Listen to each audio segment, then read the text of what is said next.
Well, it's finally here. I say finally, like we didn't just have a set release a month ago. But Stellar Crown is here. Happy Stellar Crown release day. What's going on, Fan Clan? Welcome back to the channel. I hope you're getting some amazing pulls. You can let me know in the comment section down below what you're chasing after, whether it be that Special Illustration Rare Terapagos or the SIR Lacey, or the illustration rares in the set are top shelf. They're slapping. The Squirtle, the Bulbasaur, really, really cool. Obviously, like the Zero Aura is really cool. There's a lot of really good ones in the set. But pull rates are a little difficult. We're going to talk about that in today's video. And pull rates are worse than I thought they were. And I'm going to explain why I think pull rates are worse in a few minutes. So make sure you stick around. But before we jump into things, this right here is an entire master set of Stellar Crown. So we've already got the master set. It took almost 700 packs to pull, which isn't bad at all when you compare that to other sets in the Scarlet and Violet block. But we've got a nice custom made binder. It's all the etch work is done custom by the Unlucky Collector on Instagram, so make sure you follow the Unlucky Collector on Instagram.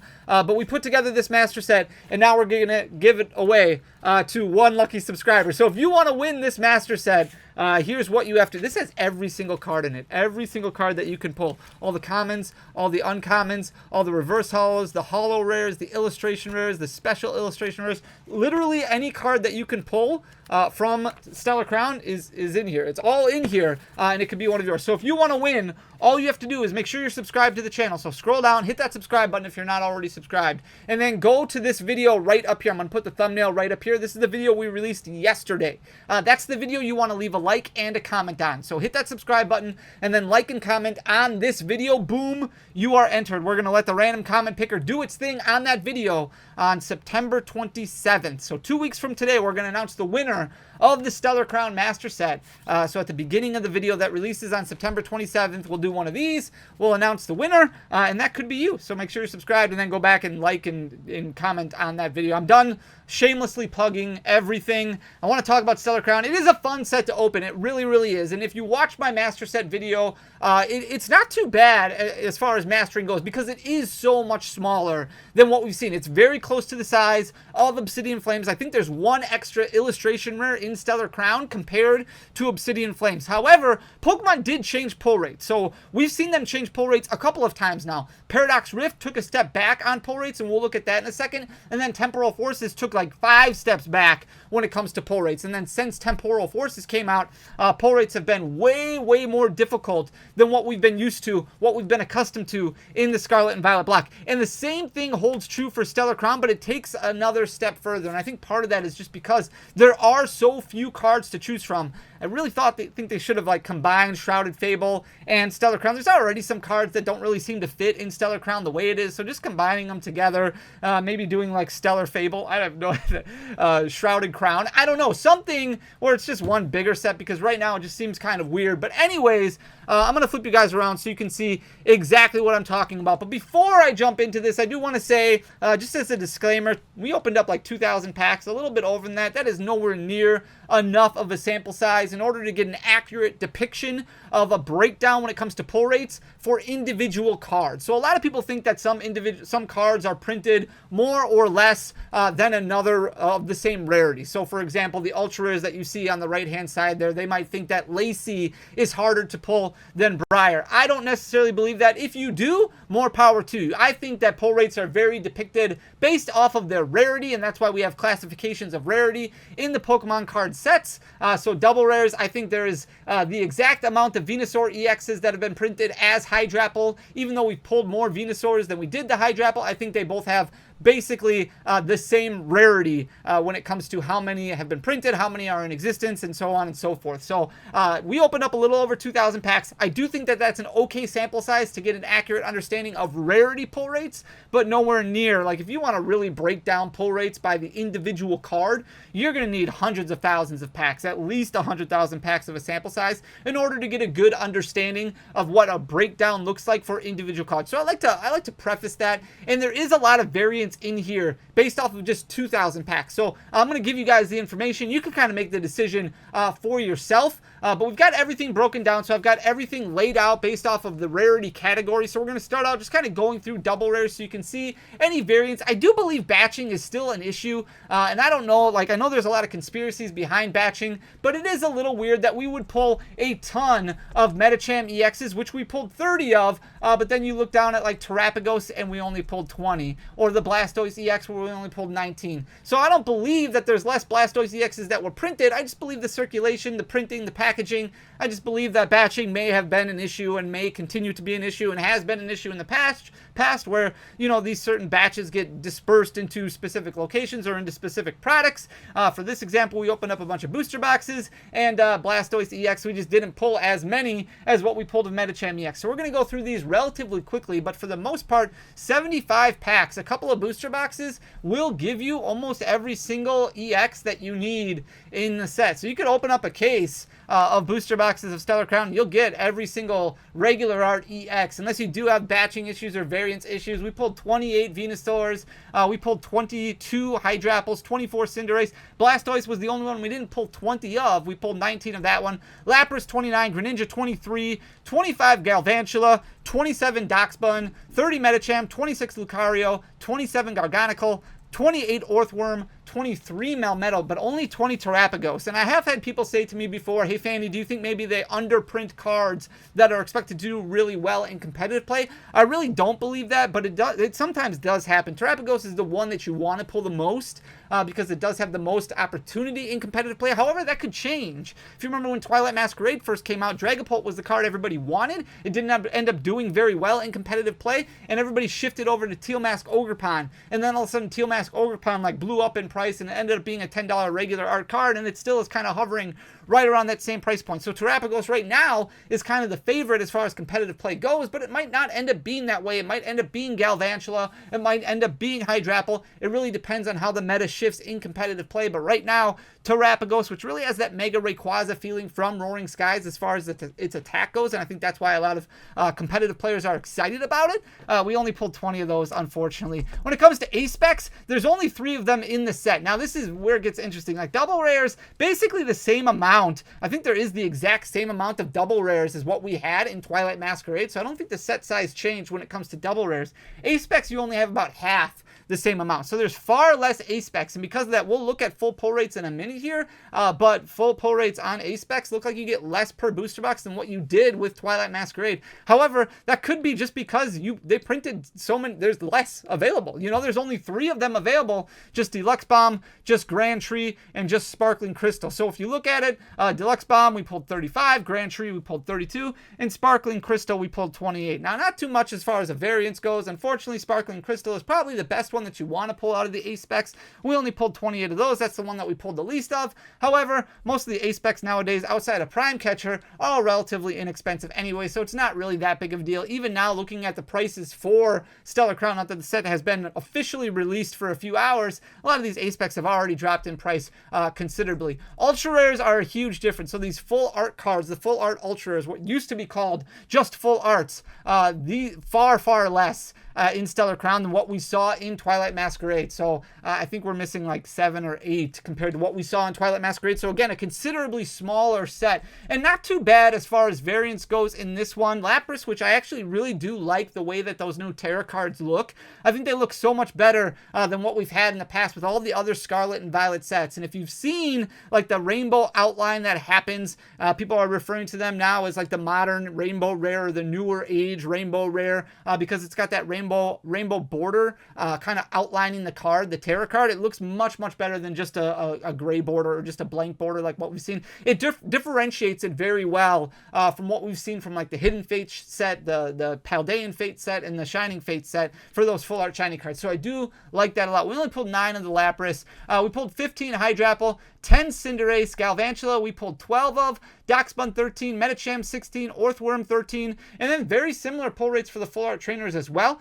14 Briars. Crispin was the one that we pulled the most of out of all the full arts. We pulled 18 of those, 11 Kofus, and 13 Lacey's. So those are like the smaller area of the rarities that people don't tend to focus on as much as what they do with the illustration rares, the special illustration rares, and the hyper rares. So we're going to look at the illustration rares quick. Bulbasaur and Squirtle are probably the ones that people want the most of. Unfortunately, the most expensive illustration rare, I know it's getting very redundant right now, the most expensive illustration rare is the one we pulled the least of. And this is where I'm talking about variants. This is where I'm talking about batching and things like that. So we pulled 12 Bulbasaur, which is really good because that's one of the ones that's like second most expensive right now. So as far as value goes, Bulbasaur is really, really good. But if you scroll down here and look at Squirtle, we only pulled 6 Squirtle, so about half the same amount of the Bulbasaur. Now, Bulbasaur wasn't even the one that we pulled the most of. That was closer to the average amount right there. We pulled 11 Ledian, we pulled 11 Laleep, we pulled 16 Turtonator, 11 Raboot, and then only 6 Squirtle. So not too good on the Squirtle department, unfortunately.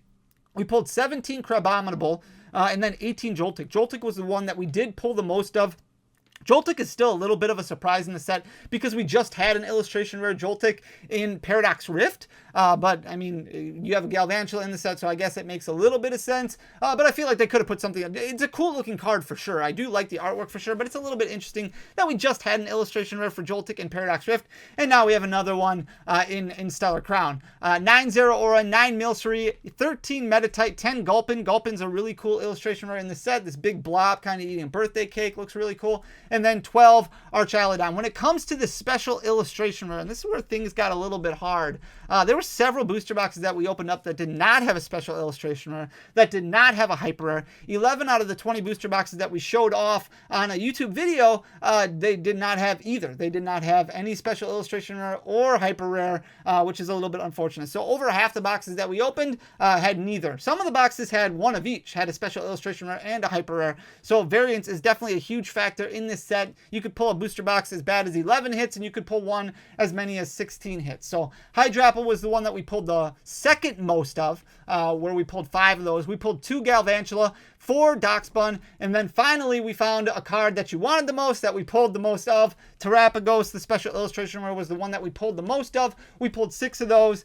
We've pulled 4 Briar, and we pulled 3 Lacey. When it comes to the hyper rares, these were very few and far between. We only pulled a total of 13 in over 2,000 packs. Terapagos was the hardest one to find. We only pulled 2 of those. And then the Area Zero Underdepths, this new Stadium gold card, really cool looking card that makes Terapagos work. We pulled 5 of those, and then 6 Bravery Charms. So if we break all of this down and determine total pull rates based off of rarity, we opened up 2,088 packs, which is a total of 58 booster boxes. Your average hits per box is down a little bit. It's at 13.48, so just down a little bit from what we saw in Twilight Masquerade. However, there are significantly less ultra rares in this set as what there was in Twilight Masquerade, so that makes sense. The average double rares per booster box, very similar to what we've experienced with the last several sets, 6.05, so 1 out of every 6 packs. So you go to the store, you buy 6 sleeve boosters, you should pull at least 1 double rare out of those 6 sleeve boosters. Or you open up a booster box, you should pull 1 out of every 6 packs. A-specs are down, so A-specs were about 2, 1.91, sometimes 2, a little bit over 2. You might get a little bit, you might get 3 in a booster box.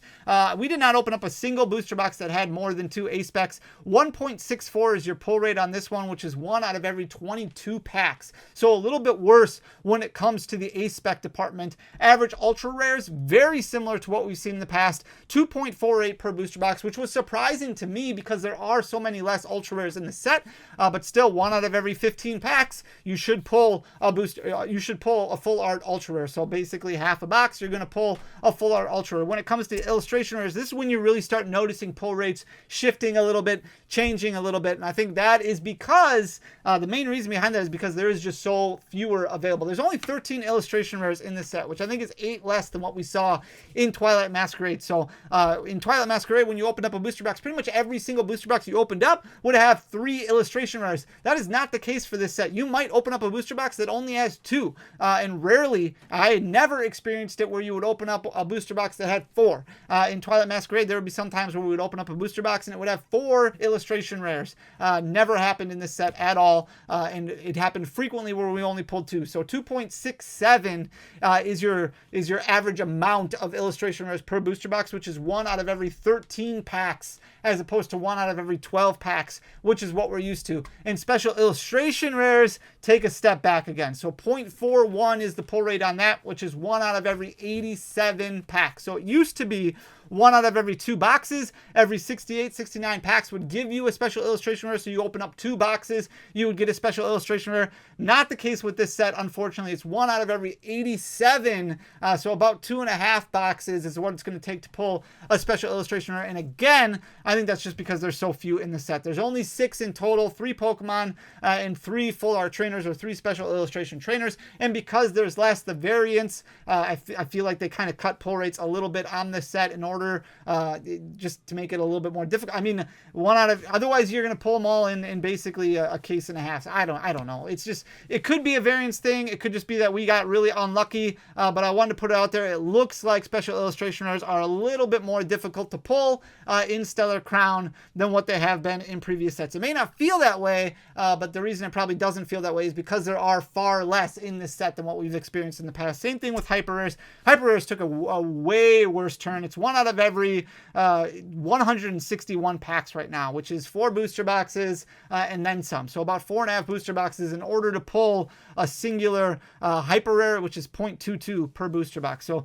not very good. If you look at Paradox Rift pull rate data right over here, and this is where things really started changing. And I think part of it is just because Obsidian Flames, it was so easy to pull a lot of the stuff with a smaller set like Obsidian Flames. It was easier to pull a special illustration rare Charizard than it was to pull like a full art Glamora, and they had to change that. So Paradox Rift started seeing this shift where special illustration rares got a little bit more difficult to pull, hyper rares got a little bit more difficult to pull. And then the bottom fell out with Temporal Forces. You can see we were 1 out of 47 packs for a special illustration rare in Paradox Rift, and 72 packs for a hyper rare in Paradox Rift. So it's gotten about double, twice as bad since Paradox Rift, unfortunately. If we look at Temporal Forces, special illustration rares, about 78 packs. Twilight Masquerade, about 68 packs. So about 2 boxes for those sets. And I do think, again, variance could play a factor, but it seems like it's a little bit more difficult in Stellar Crown. And again, I think that's just because of the amount of special illustration rares that you can pull. Hyper rares, way different in this set. So 125 packs for Temporal Forces, 1 out of every 113 packs for Twilight Masquerade. And then you look over, you can't even see, 113 packs for Twilight Masquerade. And then you look over at Stellar Crown, and all of a sudden now it's 1 out of 61 packs, as you can see over there. So things definitely got worse. That's a booster box difference right there. You know, that's the difference between basically a full booster box. So it looks like things got worse, but I think that's just because of the amount of special illustration rares and hypers in the set. So I do think things will be completely back to normal once Surging Sparks gets out, because that's going to be more of a bigger set like what we've seen with Twilight Masquerade and Temporal Forces. Stellar Crown is just kind of a different beast because of how small the set size is. So I want to throw that information out there so you have it, so that way you can make the best decision when it comes to spending your collecting dollars. I still feel like this is a doable master set if you are willing and able to open it up. 700 booster packs is way better than what we've seen in the past as far as opening up a master set goes. It's definitely not something that I advocate for. Open up a little bit, have fun with it, enjoy the set. The artwork is sublime. It's beautiful, but ultimately don't spend your entire collection budget on opening packs. Buy singles. They're going to fall in price. Wait a little bit, then buy the singles. There's a lot of cool sets that are coming out that you're probably going to want to have some money in your back pocket for, that you're going to want to rip a lot more than Stellar Crown. Even though Stellar Crown is a great set, I just don't think it's going to compare to Terrestrial Festival, to even to Surging Sparks, and then to the Trainer set and the Rocket set that's coming out next May. Just don't overdo it. But it is a fun set to open. Don't get me wrong on that. So I hope you enjoyed the content. If you did, please hit that subscribe button down below. Leave a comment. Leave a like. Those things go really far for the algorithm. Even if you don't want to subscribe, which is fine. Like, just leave a like and a comment. Like, that would be absolutely amazing. You guys are amazing. I love you guys. I love this stuff. This is awesome. So thank you so much for giving me the opportunity to even do this. We'll be back on Sunday with another video. Until next time, peace.